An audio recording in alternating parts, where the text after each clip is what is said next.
दोस्तों, आज मैं स्तब्ध हूं। मैं स्तब्ध इसलिए हूं कि कोई भी नेता या कोई भी शख्स इतने निचले स्तर तक आखिर कैसे गिर सकता है, कैसे वो इस तरह की टिप्पणियां कर सकता है, कैसे वो बयानबाजी कर सकता है और कैसे हमारे देश की नारी, हमारे देश की बेटी, हमारे देश की महिलाओं के प्रति ऐसी सोच रख सकता है। जी हां, मैं उसी नेता की बात कर रहा हूं जिस नेता ने हाथरस मामले को लेकर अपना एक बयान दिया है, जो बेहद ही शर्मनाक बयान जिसको कहा जा सकता है। और नेता हैं बाराबंकी के बीजेपी के नेता हैं जिनका नाम है रंजीत श्रीवास्तव।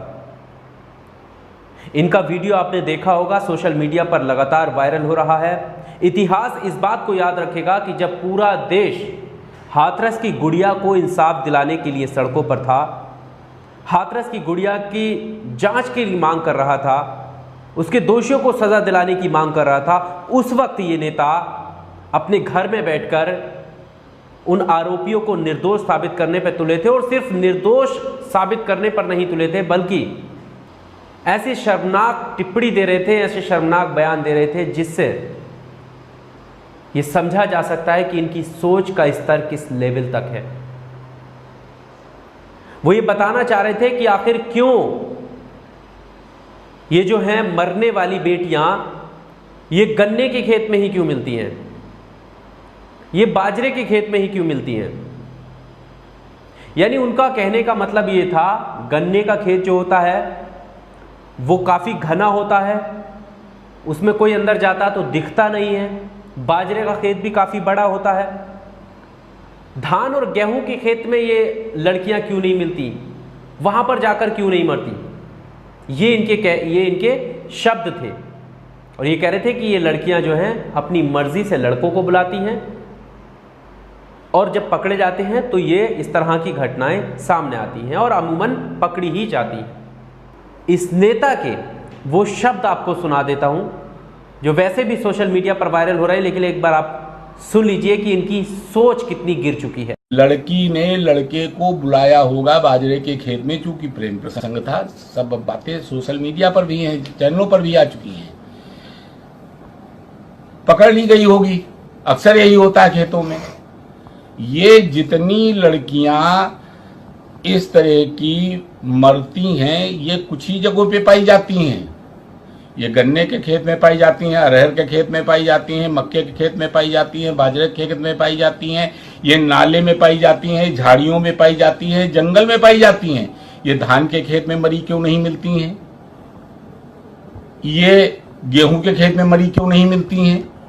इनकी मरने की जगह वही है और कहीं पे घसीट के नहीं ले जाई जाती हैं।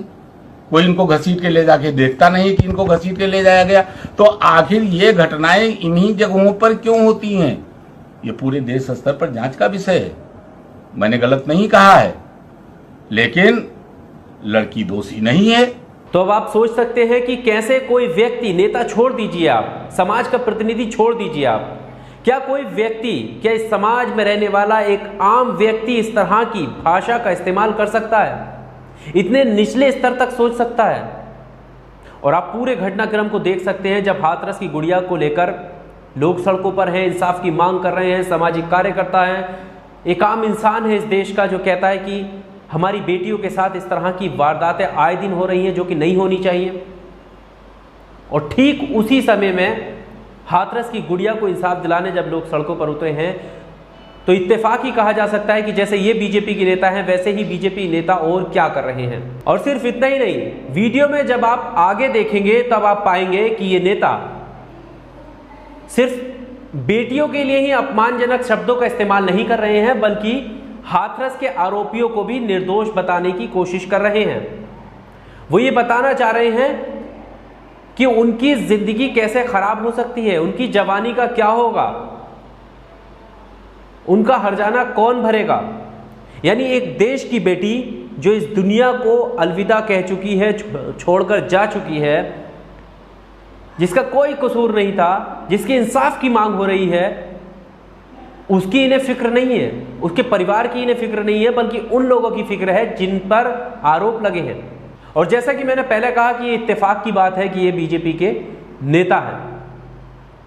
जम्मू के कठुआ में जब एक बच्ची के साथ दुष्कर्म हुआ था उस वक्त भी तिरंगा रैली निकाली गई थी। ये भी एक इत्तेफाक ही कहा जा सकता है। देश में ऐसे कई इत्तेफाक हुए हैं। कुलदीप सिंह सेंगर नाम काफी चर्चित है, चर्चा में क्यों आए ये भी आपको पता होगा। कैसे एक देश की बेटी के ऊपर लगातार एक विधायक अत्याचार करता है, दुष्कर्म करता है, उसके परिवार वालों को मरवा देता है और उसके बावजूद भी उसको बचाने की कोशिश की जाती है। और सिर्फ इतना ही नहीं, जब वो जेल में होता है तब बीजेपी के सांसद साक्षी महाराज उससे मिलने भी जाते हैं।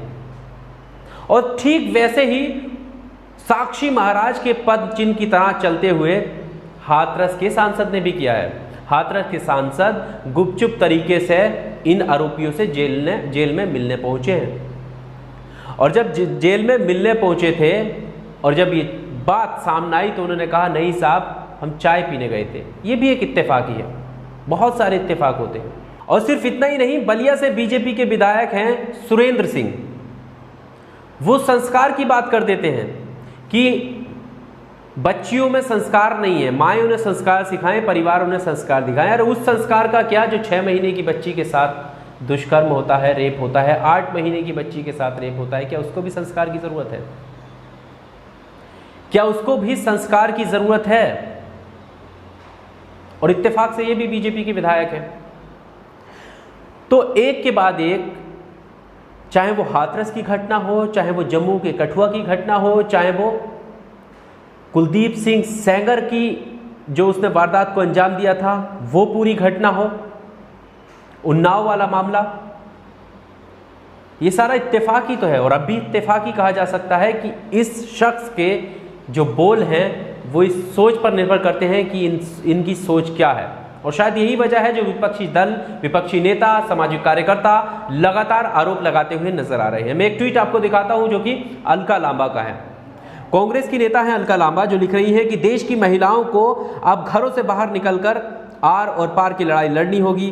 पानी सर से ऊपर निकला जा रहा है। बच्चियों का खुली हवा में सांस लेना मुश्किल हो चुका है। बलात्कारियों के समर्थन में पूरी व्यवस्था आ खड़ी हुई है। लाखों पीड़ित बेटियां न्याय मांग रही हैं। उठो, द्रौपदी कृष्ण नहीं आएंगे। ये अलका लांबा का ट्वीट है। इसके अलावा बहुत सारे सोशल मीडिया पर, ट्विटर पर बहुत सारे जो लोग हैं वो इस जो नेता है बीजेपी का रंजीत श्रीवास्तव, इसकी आलोचना करते हुए नजर आ रहे हैं।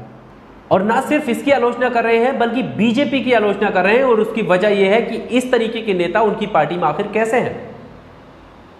और अगर बीजेपी चाहती है कि उनकी आलोचना ना हो तो फिर इस तरीके के नेता जो बयान देते हैं, जो टिप्पणियां करते हैं, उन पर बीजेपी कार्रवाई क्यों नहीं करती? ये सोशल मीडिया पर लोग लिख रहे हैं। इनकी वीडियो पर और भी कई लोगों ने कमेंट किए हैं, वो मैं आपको दिखा देता हूं। प्रज्ञा मिश्रा हैं जो कह रही है संस्कारी बीजेपी के इस बेशर्म महामूर्ख नेता को सुनिए, ये बता रहा है कि बाजरे के खेत में रेप क्यों होते हैं। इसका नाम रंजीत श्रीवास्तव है, बाराबंकी में चेयरमैन रहा है, अभी इसकी पत्नी चेयरमैन है। इन जैसों से बेटियां बचाओ। तो बहुत सारे ट्वीट आपको मिल जाएंगे, बहुत सारे कमेंट्स आपको मिल जाएंगे जिसमें आप देख सकते हैं कि इनकी जो सोच है, जो अपने आप को बीजेपी नेता बताते हैं बाराबंकी से, उनकी आलोचना करते हुए नजर आ रहे हैं। लेकिन काश पार्टी के जो बड़े नेता हैं, अगर उनको लगता है कि ये गलत है तो वो आकर कार्रवाई की बात करें, इन जैसे नेताओं को और इन जैसी सोच को अपनी पार्टी से निकाल कर फेंकें, वरना ये आलोचनाएं और लगातार बढ़ती रहेंगी। और ये पहला मामला नहीं है, मैं पहले ही बता चुका हूं कि ऐसा कितनी बार हुआ है और इसको हम इत्तेफाक ही मानते हैं। इस वीडियो में सिर्फ इतना ही। आपको क्या लगता है? आप भी अपनी राय कमेंट बॉक्स में आकर हमें ज़रूर दीजिएगा। वीडियो अगर अच्छा लगा हो तो इस वीडियो को लाइक करें, शेयर करें और इस तरह के वीडियो पाने के लिए आप चैनल को सब्सक्राइब करना ना भूलें। बहुत शुक्रिया।